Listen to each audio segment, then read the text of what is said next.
ये वास्तुकार एक पागल आदमी है, लेकिन वो बहुत ही समझदार पागल है। उसने इसे इस तरह से बनाया है, जरा उसके दुस्साहस को देखिए कि अगर आप एक स्तंभ को गिरा दें तो पूरा मंदिर ढह जाएगा।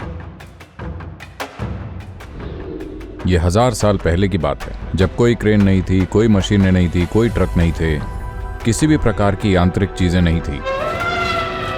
उन्होंने 10 मील का एक ढलान बनाया, मिट्टी का ढलान, और वो पत्थर के इस टुकड़े को 160 फीट की ऊंचाई पर लेकर आए और उससे मंदिर का गोपुरम बनाया।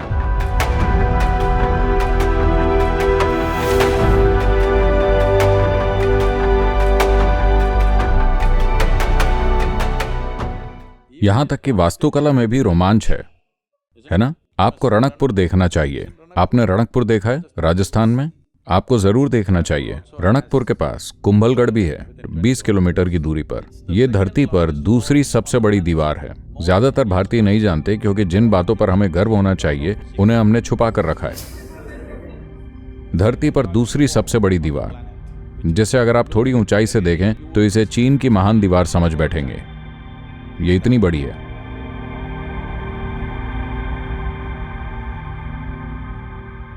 लेकिन ज्यादातर भारतीयों को यह पता भी नहीं है कि इस तरह की कोई दीवार है। ये कुंभलगढ़ में है। उसके पास ही रणकपुर है। यह वास्तुकार एक पागल आदमी है, लेकिन वो बहुत ही समझदार पागल है, क्योंकि वो जानता है कि वो क्या कर रहा है। देखिए, अगर आप एक इमारत बनाते हैं, यह 1000 स्तंभों वाला एक मंदिर है।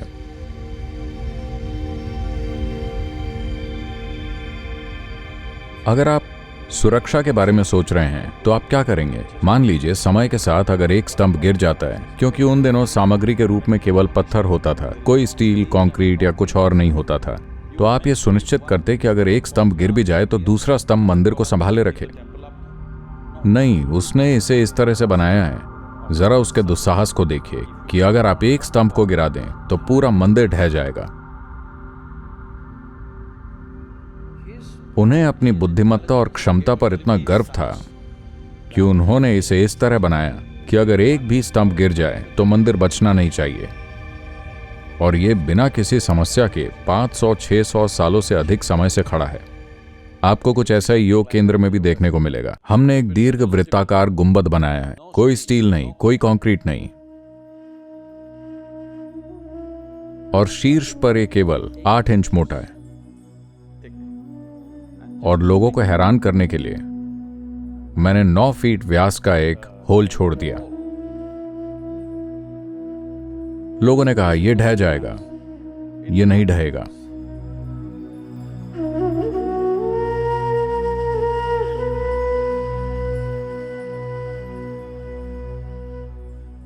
और अगर आपको प्राचीन मंदिर देखने हैं तो आपको दक्षिण अवश्य आना चाहिए, क्योंकि उत्तर भारत में ज्यादातर प्राचीन मंदिर अब नहीं बचे हैं।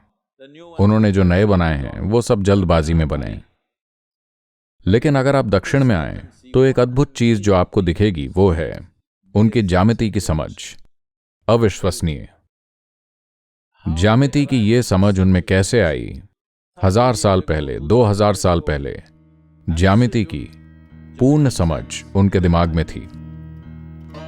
आपने बेलूर हेलेबिट देखा है? कर्नाटक के मंदिर। अरे, इसे जरूर देखना चाहिए। इसे हर इंसान को अवश्य देखना चाहिए, खासकर आप में से उन लोगों को जो वास्तुकला या जिस भी चीज में आप हैं। अगर आप किसी सौंदर्य शास्त्र में रुचि रखते हैं तो इसे आपको जरूर देखना चाहिए।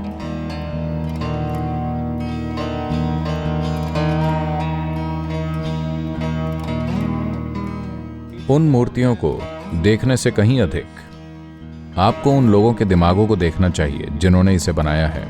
अगर आप उनके मन में झांकना चाहते हैं तो आपको स्वयं को उस समय में ले जाना होगा। ये 1000 साल पहले की बात है, जब कोई क्रेन नहीं थी, कोई मशीनें नहीं थी, कोई ट्रक नहीं थे, किसी भी तरह की कोई यांत्रिक चीजें नहीं थी, सब कुछ हाथ से।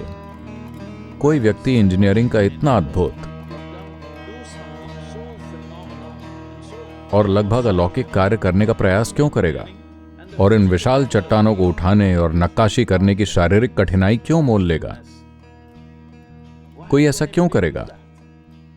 ऐसा करने के लिए उन लोगों में किस तरह का जुनून रहा होगा ये अविश्वसनीय है। अगर आप तंजावुर मंदिर को देखें, आपने देखा है? इस गोपुरम का वजन मेरे ख्याल से 180 टन है ना? 180 है ना? किसी को पता है? मुझे लगता है उसी के आसपास है। 120 टन से तो पक्का अधिक है। और ये 160 फीट की ऊंचाई पर है। उन्होंने 10 मील की एक ढलान बनाई, मिट्टी की ढलान, और वो पत्थर के इस टुकड़े को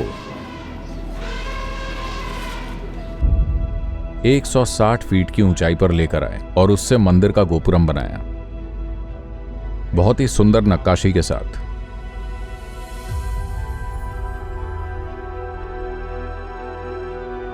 खैर, कर्नाटक में उन्होंने सोप स्टोन पर नक्काशी की है। तमिलनाडु में, तमिल लोग थोड़े पागल हैं, उन्होंने ग्रेनाइट में नक्काशी की है और बहुत ही सुंदर संरचनाएं बनाई हैं, जो कि सोप स्टोन में नक्काशी करने से कहीं अधिक कठिन है। और उन्होंने इसे वहां रखा। वो क्या है जो इन लोगों को प्रेरित कर रहा है?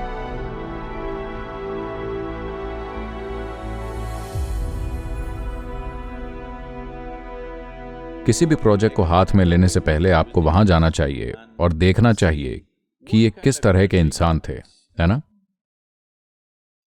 केवल सौंदर्य के लिए, आप समझ रहे हैं? आजीविका के लिए नहीं। हम कोई फैक्ट्री शेड नहीं बना रहे थे, केवल सौंदर्य के लिए। वो अपना जीवन पूरी तरह से निवेश करने को तैयार थे, जो कुछ भी उनके पास था। मुझे लगता है हमें वो संस्कृति वापस लानी चाहिए। अगर हम एक सुंदर भारत बनाना चाहते हैं तो ये बहुत महत्वपूर्ण है।